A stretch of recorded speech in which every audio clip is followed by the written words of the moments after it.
So we're obviously reflecting on the late prolific poet, writer, journalist Don Mattera, who held South Africa in his voice. 20th of July, it marks 4 years since his untimely passing. Perhaps to honor his legacy, the Don Mattera Legacy Foundation, the Apartheid Museum, opened the Don Mattera Obituary Installation. That's really just to help us remember and remind us about the power of memory, how it's a weapon, and it's also not just nostalgic. It's strategy that reminds us that culture is not decor but resistance. So for more on this, we're actually going to be joined by Jenny Jeftha, who is the chairperson at the Don Mattera Legacy Foundation. Jenny, a very good morning. Thank you for joining us on the SABC at this hour. Good morning, Liesl. Thank you for having us.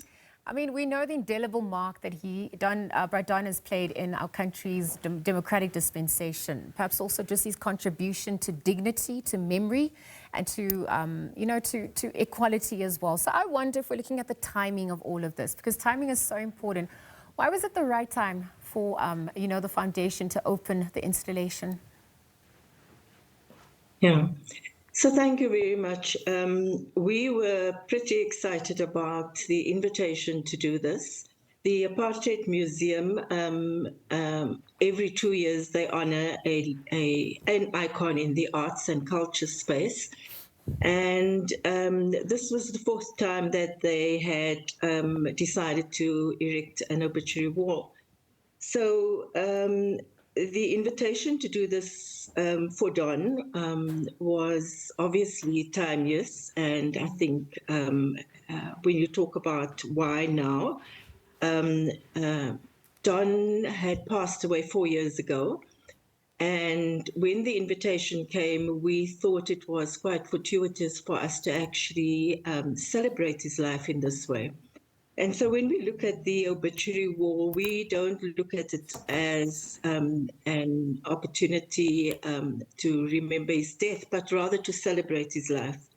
And I think that's the significance of it. It's about a life that mattered. And when you look through, when you actually stand in front of the obituary wall, what you really see is a legacy of a man who was such a multifaceted human being.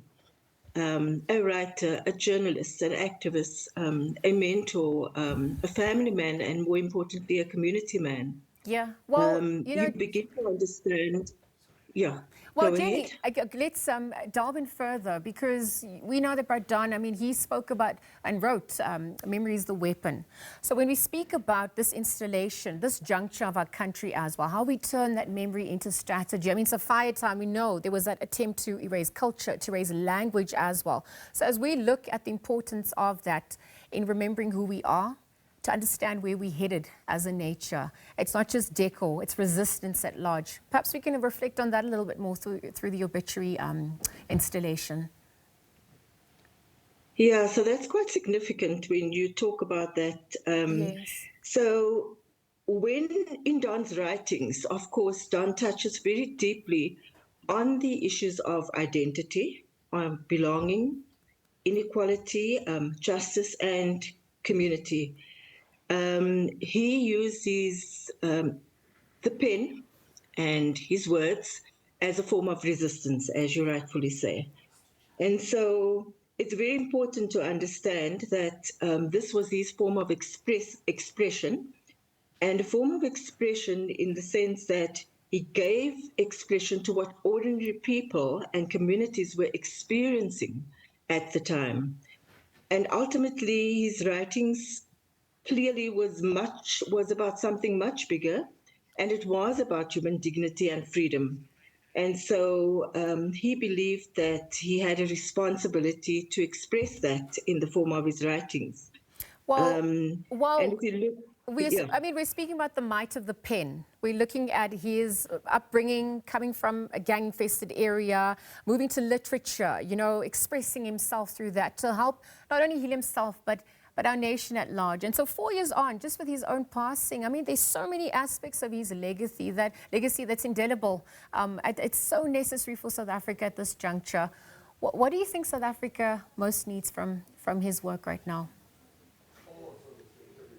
Yeah, I think our role is to tell young people and to really enable young people or empower young people to use words in the way that Don did. Don was a powerful role model in the sense that you talk about his life as a gangster. That was very significant. Don used, what we literally call swap the gun for the pen. Yeah.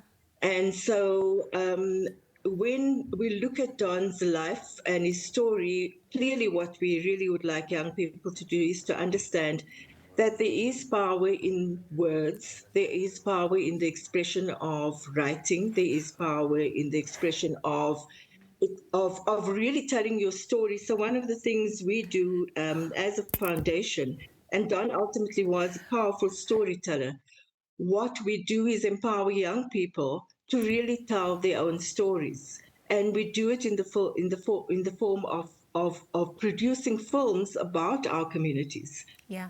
And in this way, we believe that this is just one of Don's legacies that we can impart to young people. Of course, there are many other areas of Don's legacy.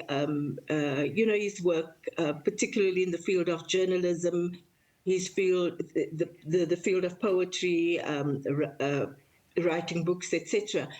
And Yep. we believe that it's an opportunity for young people to be empowered to really step up and tell their own stories, and obviously to emulate Don's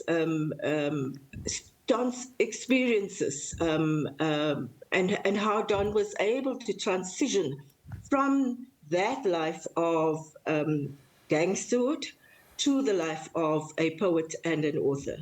Well, And in that way, we believe we can empower young people to do that. well, the foundation is keeping his memory alive, and we obviously know that the work needs to be done well with all of us in mind. To be seen, to be heard, and to know that we matter is really part of the identity and the representation that is needed in our society today. Let's leave our conversation there.